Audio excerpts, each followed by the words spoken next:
நல்லகண்ணு ஐயா உள்ளிட்ட மேடையில் அமர்ந்திருக்கின்ற நண்பர்களுக்கும் ஊடக நண்பர்களுக்கும் மாலை வணக்கம். எனக்கு தனிப்பட்ட முறையில் ரொம்ப சந்தோஷமாக இருக்குது. இந்த பிரபு ஒரு ஜானில் இருக்கும்போது நான் அவனை பார்த்துட்ருக்கேன். இப்போ எனக்கு மேலே அவன் ஒரு அடி வளர்ந்துட்டான். என்னுடைய மைத்தினி மகன் கடைசி ஒரு 4-5-6 வருஷம் எங்கள் வீட்டிலேயே வளர்ந்தவன். சூர்யா கார்த்திக்கு என்னுடைய குணமெல்லாம் கொஞ்சம் இருக்குது. நான் கொஞ்சம் தவறு இருந்தேன்னா அவன் பொங்கிடுவேன். நான் பொறுமையாக இருக்க மாட்டேன். எங்கள் வீட்டில் ஒரு 5 பசங்க இருக்கிறாங்க. 5 பேரில் இவன் தான் பயங்கர பொறுமைசாலி. அதாவது எனக்கு நேர் ஆப்போசிட் கேரக்டர். அவன் கோபமே வந்தலோடு நான் சம்சாரம் கேட்டு பார்க்கணும். இப்போ கல்யாணமாகி 1 வருஷம் ஆகிப்போச்சு. அவன் கேட்டு பார்க்கணும். அவன் கோபமே வராது. அவன் கோபிச்சு நான் பார்த்ததே கிடையாது. எல்லாத்தையும் பொறுமையாக இருப்பான். எல்லாம் உள்வாங்கிக்குவான். ஒரு 8ஆம் கிளாஸ் படிக்கும்போதே பெரியப்பா எனக்கு நல்ல நாவல் இருந்தால் கொடுங்க படிக்கிறதுக்குன்னு. அந்த மாதிரி 8ஆம் கிளாஸ் பசங்கள்லாம் அப்படி படிக்க கேட்டு நான் பார்த்ததில்ல. அப்போ இருந்தே ஒரு மற்ற பசங்கள்லேருந்து வித்தியாசமாக இருந்தான். அதே மாதிரி திரைப்படத்துறைக்கு இப்படி ஒரு அற்புதமான ஒரு படத்தை துணிஞ்சு எடுத்திருக்கான். அப்படிங்கும்போது ஏன்னா அவனால் முடியும்னு எனக்கு தெரியும். அந்த படம் எடுத்துட்டான்னு தெரியும். அந்த படத்துக்கு இவ்வளோ பெரிய மரியாதையை நீங்கள் ஏற்படுத்தி கொடுத்தீங்கிறதுக்காக தனிப்பட்ட முறையில் மீடியா நண்பர்களுக்கு நான் என் மனப்பூர்வமான வாழ்த்துக்களை முதல்ல தெரிவிச்சுக்கிறேன். இந்த படம் மக்களுக்காக போராடி மண்டை உடைச்சி ரத்த விளாரியா கஷ்டப்படுற அவன் ஜோக்கரா, இவனுங்கெல்லாம் போராட்டம் பண்ணிட்டாங்கன்னா உடனே அரசாங்கம் மண்டிட்டு தண்டனிட்டு இவன் கோரி உடனே நிறைவேற்றிடுமா பைத்தியக்கார பசங்க என்று சொல்லிக்கொண்டே வாழ்கின்ற நாம ஜோக்கரா அப்படிங்கிறது தான் இந்த கதை. அதில் அந்த பொண்ணு ஓப்பனிங் கேட்குது, டாய்லெட்டு கூட இல்லாத வீட்டில் நான் எப்படி வாழ்க்கை நடத்த முடியும்னு கேட்குது. அதில் இங்கே எத்தனை பேர் கிராமத்தில் இருக்கீங்கன்னு தெரியாது. எனக்கு அந்த வலி என்னன்னு தெரியும். நம்ம பிரபுவுக்கும் தெரியும், ஐயா நல்லகண்ணையாவுக்கும் தெரியும். நாங்கள்லாம் கிராமத்துலேருந்து வந்தவங்க. டாய்லெட்டு நான் பிறந்ததுலேருந்து 15 வருஷம் வரைக்கும் டாய்லெட்டு பார்த்ததே இல்லை. கிராமப்புறங்களில் அந்த விளைநிலங்களில் காலையில் இருந்தோடனே செடி கொடிக்குள்ளே போயிட்டு வரதான் பழக்கம். அதில் 6 மணி 7 மணிக்கு அப்புறம் வயிறு கராட்டா பண்ணி 8 மணி 9 மணிக்கு அப்புறம் நல்ல ஞாபகம் வச்சுக்க கரண்ட் கிடையாது, பேய் இருட்டாக இருக்கும். அந்த நேரத்தில் 8 மணி 9 மணிக்கு வயிறு புரட்டும் போது டார்ச் லைட் அவசியம் கிடையாது. இருட்டிலேயே தடவிட்டு போய் வயிற்றை காலி பண்ணிட்டு வரணும். அந்த மாதிரி காலகட்டங்களில் எங்கள் ஊர்லேருந்து ஒரு 10 கிலோமீட்டர் தூரத்தில் கரேன்னு ஒரு உருவம் உள்ள மின்னு ஒரு லைட்டோடு போயிட்டுருக்கும். அது பல நாள் பார்த்துக்கேன், சவுண்டாக வர போயிட்டுருக்கும். அது என்னன்னு ஒரு 20 வருஷத்துக்கு அப்புறம் தான் ப்ளூ மவுண்டன் அப்படி கண்டுபிடிச்சேன். ப்ளூ மவுண்டன் ரயில் மெட்ராஸுக்கு போயிட்டுருக்கு. அது அப்படி தான் போகும். ஒரு மரவட்ட பூஜைக்குள்ளே லைட் போட்டால் எப்படி இருக்குமோ அந்த மாதிரி அது ஊறிட்டு போகும். இதெல்லாம் இரவுகளை நான் பார்த்துருக்கேன். பயங்கரமான விஷயம் என்னென்னா, கிராமத்து பெண்கள் சூரிய உதயத்துக்கு முன்னாடி காலை கடனை கிடைத்தாக வேண்டும். இல்லை சூரியன் அஸ்தமனத்துக்கு பிறகு தான் இருட்டு நம்ம தான் போய் ஆகணும். அது செடி கொடி தேடி போகணும்.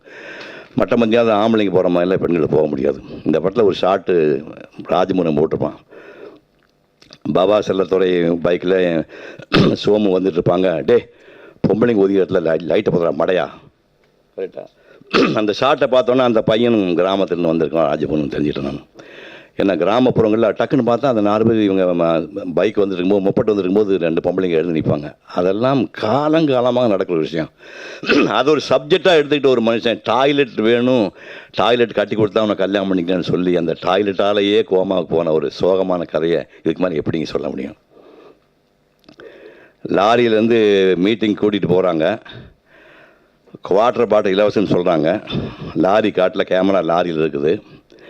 கீழே அந்த குவார்ட்டர் பாட்டிலுக்கு அந்த ஜனங்க அரைகிற ஒரு ஷாட்டை போட்டுருக்காங்க. என் நாடே உனக்கு எப்படா விடிகால வரணும்னு ரத்த கண்ணீர் உடைத்தேன், ரத்த கண்ணீர் உடைத்தேன்.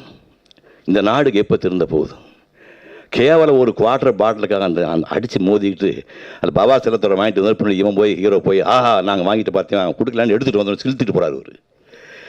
இது என்ன சந்தோஷப்படுற விஷயமா? அது நம்ம பேரம் பேத்திங்க வரும்போது இந்த நாடு எப்படி நினச்சி பாருங்கள்.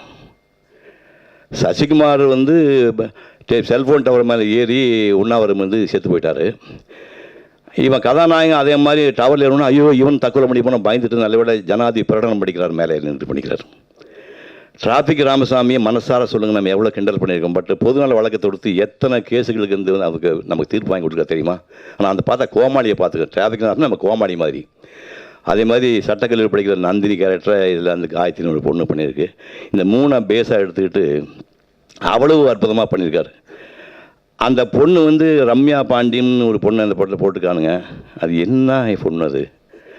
அது ஒரு எளிமை, ஏழ்மை, சோகம்.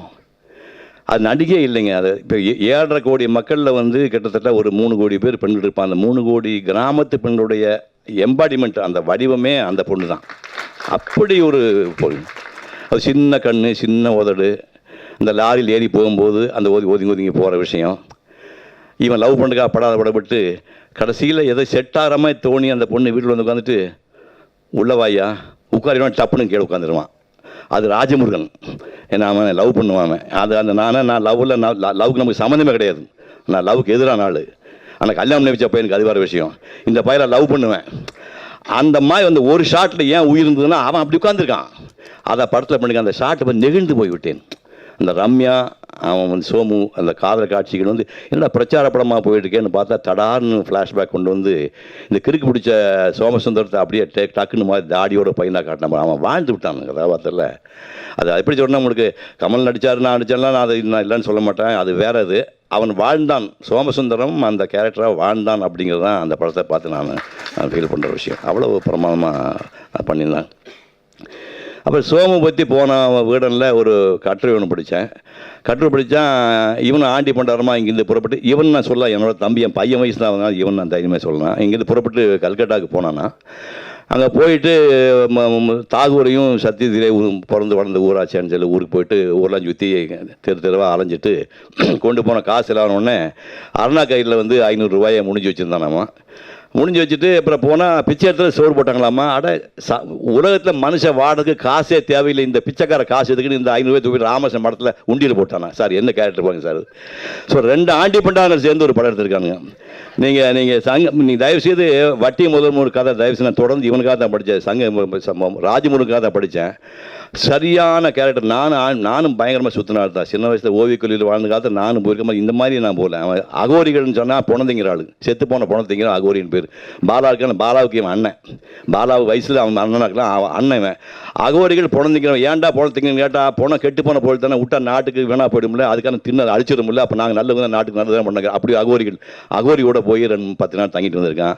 ராஜஸ்தானை போனால் ஒட்டத்துக்கு நடுவிலே ஒட்டத்தோட ஸ்மெல்லோடய உள்ள படுத்து வந்திருக்கிறான்.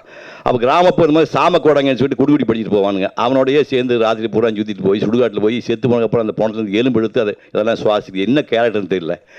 இப்படி வந்து ராஜமுருகன்கிட்ட இருக்க அனுபவத்துக்கு அவன் 500 படம் எடுக்கலாம். தயவுசெய்து மகனே 500 எடுக்க வேண்டாம், ஒரு 50 படம் எடுறான். அவ்வளோ விஷயம் இருக்குது. ஏன்னா நம்ம யாருமே கற்பனை பண்ண முடியாது. இப்போ நிறையா வந்து எஸ் ராமகிருஷ்ணன் எழுதுறாரு. அவர் எழுதுறதுலாம் கொஞ்சம் இலக்கியமாக இருக்கும். ஊரை பார்க்குறாரு, நம்ம மக்களுடைய மேலோட்டம் பார்க்குறது. இவன் வந்து அண்டர்கிரவுண்ட் உலக நிழல் உலகத்தை பார்க்கக்கூடிய ஒரு அற்புதமான மனுஷன். ராஜ்முன்னு பார்க்குற உலகம் யாருக்குமே தெரியாது. அப்படி ஒரு வித்தியாசமாக படம். அதே மாதிரி இன்னொரு நாடோடியை வச்சு பண்ணியிருக்கேன். 2 பேரும் அவ்வளோ சூப்பர் மேட்ச் ஆச்சு. இந்த படம் பார்க்கும்போது அவ்வளோ சந்தோஷமாக இருந்தது. ராமசாமி அவர்கள் வந்து நான் பார்க்குறேன், ராமசாமி வி.கே. ராமசாமி ஞாபகம், நாங்கள்லாம் அந்த காலத்தில் எப்படி நடித்தோன்னு.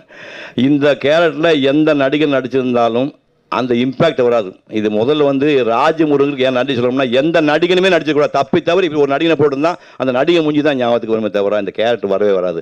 கடைசியில் சொன்ன ராமசாமியோட சொன்னேன், நான் வந்து கடைசியில் நீங்கள் சொன்ன பேசும்போது கன்னத்தை செவிட்டில் உட்காந்துருந்த ஆளுக்கு ஓங்கி 4 அறை கொடுத்த மாதிரி இருந்துச்சுப்பா. அந்த அறையும் வாங்கிட்டு நானும் காத்திட்டு வெளியே வந்தேன் அப்படின்னு சொன்னேன். அப்படி ஒரு அற்புதமான ஒரு படைப்பு இது. இதில் சினிமா எப்படி பார்க்குறேன்னா, தியாகராஜ பாகவதர் 50 பாடல்கள் உள்ள படம் தியாகராஜ பாகவதர் படம்னு சொல்லி விளம்பரம் வந்துச்சு. 50 பாடல்கள். நான் சொல்கிறது பவளக்கொடியெல்லாம் அப்படி தான் வந்த படம். இப்போ பாடல்களில் போர் அடிச்சு போனோடனே வசனங்கள் வழியாக இளங்கோவனுடைய கண்ணகி படத்து மூலியம் வந்து கண்ணகி வந்துச்சு. அதுக்கு இப்போ பரிசியாக படங்கள் வர ஆரம்பிச்சு. அறிஞர் அண்ணா எழுதினார். கலைஞர் வந்து மின்சாரம் பார்த்த மாதிரி வசனம் எழுதி அது வசனத்தோட படங்கள்லாம் போச்சு. அப்போ அப்படியே காலங்கள் போய் மனிதன் காலத்தில் வந்து மொத்த படத்துக்கு ஒரு பக்கம் தான் டயலாக் இருக்கும். மனிதன் அவர்கள் படத்தான்னா மொத்த படத்துக்கு, ஏன்னா விஷுவல் வந்துடுச்சு, சினிமா வந்து விஷுவல் வந்துடுச்சு, அந்த மாதிரி இருந்துச்சு. காலங்கள் மாறிட்டே இருக்கும். சினிமா வந்து முடிய போது முடிச்சிருந்தோம்னா பழையபடி சதுரங்க வேட்டைன்னு வரும், ஜிகிர்தண்டான்னு ஒரு படம் வரும், குக்குன்னு ஒரு படம் வரும், அதே மாதிரி இப்படி வந்து ஜோகன படம் இந்த மாதிரி தமிழ் சினிமா என்பது ஃபீனிக்ஸ் பறவை இந்த மாதிரி ராஜமுருகர்கள் வந்து அந்த சினிமாவை காப்பாற்றி கொண்டே இருப்பார்கள். அனைவருக்கும் நன்றி, வணக்கம். அது ஏன் விழுந்தது? உள்ள சாந்து சுண்ணாம்பு எல்லாம் சேர்த்து வச்சுருந்தா விழுமா? அது இல்லை. எதுலேயும் பணம் அடிக்க பார்க்க, சாவிலையும் பணம் எடுப்பா. ஜெயிலில் தூக்கு மேடையில் தூக்கு போட்டால் அவருக்கு 4.5 முளை வேஷ்டி தூக்கில் கோடியை போட்டு தான் விதைக்கணும். நாங்கள் ஜெயிலில் இருக்கும்போது தூக்கு போட்டிருக்கேன். அதை வார்டன் தூக்கிட்டு போயிடுவான். அதுதான் இன்னைக்கு பெரிய கோடீஸ்வரர்லாம் அந்த சின்ன விஷயத்திலோட கொள்ளையடிக்காங்க.